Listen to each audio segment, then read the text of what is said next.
نساء کے حوالے سے ہم بات کریں گے کہ ایمان والوں کو کہا جا رہا ہے ایمان لاؤ. میں چاہتا ہوں یہ قرآنی اصطلاح ہے, یہ آیت ہے, ظاہر ہے کس طرح اس کا مفہوم بیان فرمائیں گے اور معنی مفاہیم کیا ہے؟ بسم اللہ الرحمن الرحیم صلی اللہ علیہ وآلہ وصحبہ وبارک وسلم.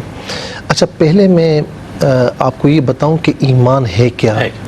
تمہیدی گفتگو ہو جائے, اس کے بعد ہم اس آیت کی طرف آتے ہیں.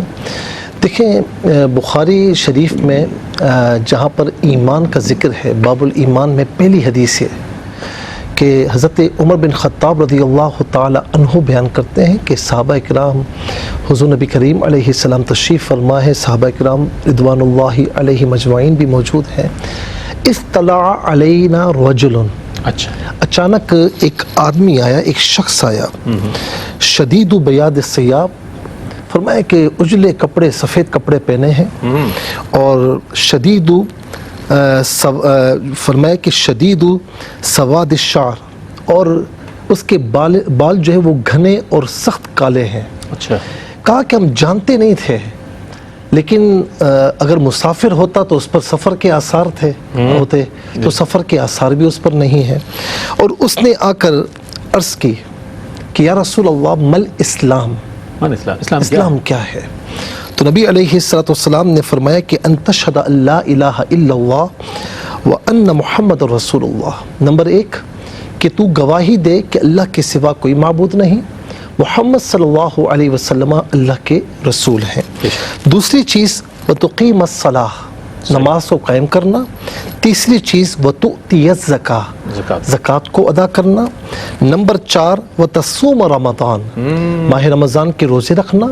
نمبر 5 وتحج البیت ان استطعت الیہ سبیلا, اور حج بیت اللہ اگر استطاعت ہے تو زندگی میں ایک بار کرنا.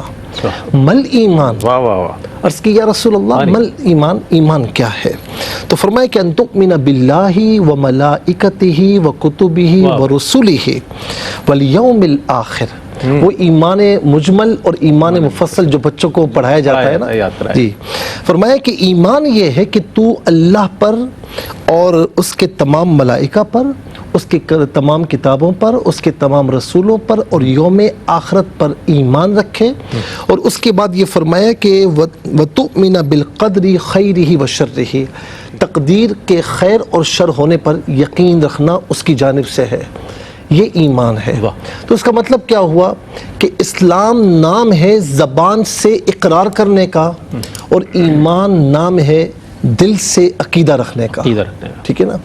اسی لیے آپ یہ دیکھیں کہ قرآن کریم ایک مقام پر ہے قالت الاعراب آمنا, صحیح نا, انہوں نے کہا کہ ہم ایمان لائے. قل لم تؤمنوا ولکن قولوا اسلمنا, ان سے کہو کہ آپ ایمان نہیں لائے ہو, آپ زبان سے اقرار کر رہے ہو لیکن دل سے بھی یقین رکھو. محدثین کے نزدیک یہ ہے کہ ایمان نام ہے دل کے اعتقاد کا, زبان کے اقرار کا اور اعضاء کے اعمال کا. لیکن جمہور کے نزدیک یہ ہے کہ اصل ایمان دل کی تصدیق ہے. جب زبان سے اقرار کیا اور ظاہری طور پر اعمال صالحہ کیے تو یہ ایمان کے مکمل ہونے کی نشانی ہے. ایمان کا کمال ہے.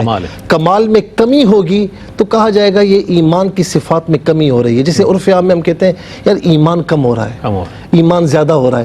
تو ایمان اپنی جگہ قائم ہوتا ہے, اس کی صفات میں کمی یا زیادتی ہوتی ہے. اب آ جائیے اس بات پر کہ یا ایھا الذین آمنوا آمنوا, یہ بڑی عجیب و غریب بات ہے نا کہ بظاہر تحصیل حاصلے سے کہتے ہیں کہ ایک چیز حاصل ہے, ایک چیز حاصل ہے, اس کے حصول کا مطلب کیا ہے؟ اور قرآن کریم میں کہیں پر بھی تحصیل حاصل نہیں ہے, کیونکہ وہ سب سے بڑا حکیم ہے. بالکل صحیح ہے, اور اس سے بڑھ کر کلام کرنے والا کوئی بھی نہیں ہے. احادیث کریمہ میں کہیں پر بھی آپ کو تحصیل حاصل نہیں ملے گا کہ کسی حاصل کو جو نا جو پہلے سے چیز حاصل ہے اس کو حاصل کرنا, یہ تو بیکار کی بات ہے. اس کا مطلب یہ ہے کہ وہ لوگ ہو کہ جنہوں نے زبان سے اقرار کیا ہے ان کو بتایا جا رہا ہے کہ اب دل سے بھی ایمان لے آؤ. اور دوسری اس کی تفسیر یہ ہے کہ وہ لوگ ہو جو دل سے ایمان لا چکے ہو, یا ایھا الذین آمنوا, دل سے ایمان لا چکے ہو, آمنو, ایمان پر استقامت رکھنا. بہت عمدہ. اسی لیے نبی علیہ السلام کی بارگاہ میں ایک فرمایا کہ استقامت کیا ہے یا رسول اللہ, مل استقامہ؟ فرمایا قل لا الہ الا اللہ ثم استقم اس کہ پر تو قائم۔ کہہ لا الہ الا اللہ، پھر اس پر قائم ہو بہت جا۔ عمدہ مفتی صاحب، کیا کہنا ہے، سبحان اللہ۔